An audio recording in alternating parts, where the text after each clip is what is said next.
Hey yo, yesterday I made a video about DC's KO event, and now that I've read the Superman versus Captain Atom, I got new views on it. This really is the best probably event DC's done in a minute. This really is the best. I know I was complaining about them putting like these fights between heroes in other issues and not in the main comic. I know I was complaining about that, but man, they might be cooking. I'm gonna talk about that a little. Okay, the Superman vs. Captain Atom joint just dropped, and this joint kind of made me really realize that they cooking with this KO. Now look at this. Okay, they got this page basically telling you like what's gonna happen in these events and these crossovers and which ones you gotta read and all that, right? I think that's kind of dope because like you got KO number 1 and you had KO number 2. If you read both of those, you kind of saw what happened and how we got to this point, right?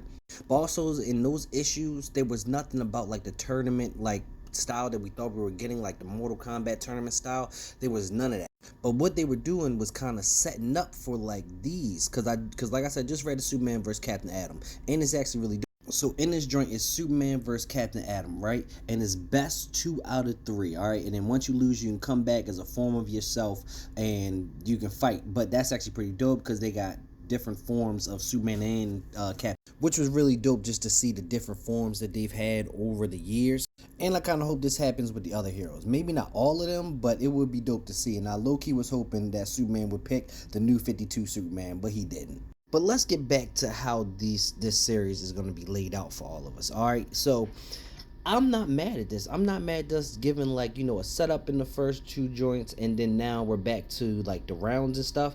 Only couple of things I really don't like about this. I don't like that, you know, it didn't start out like this. Like I thought in the main book we was gonna get these fights between heroes, gonna get like a little showdown between heroes, but we didn't get that. Also, I do like the Superman vs. Captain Atom number 1, but I don't like the fact that we got to go to Aquaman 12 for the next one. I really hate when these crossover events take over other people's series for like an issue or 2, and then it's like that one issue just a crossover for the big event. I wish it was, if you did crossovers, you did maybe like this, like you do a round 1 where it's like its own separate thing where you're not taking over another comic book series and interrupting an arc that's going on or something like that.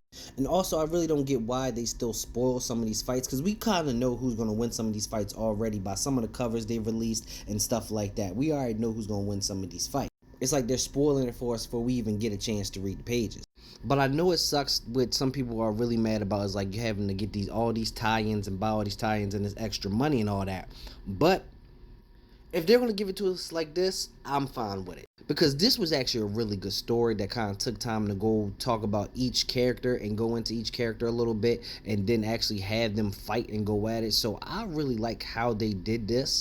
But I understand it's going to be hurting on our pockets. Like I wish it could have just all been in like one issue, like put all these together, maybe one big trade paperback or something like that. But man, I'm not gonna lie to you, I'm really digging this DCKO event, and like I may have a couple problems with it, but overall it's a dope event. Like you gotta read this Superman vs. Captain Atom, and I'm really mad we didn't get some of these with like the first rounds. I would love to see Black Lightning go up in his matchup and all that, but hey, this is actually still dope. It's still one of DC's best events in recent years.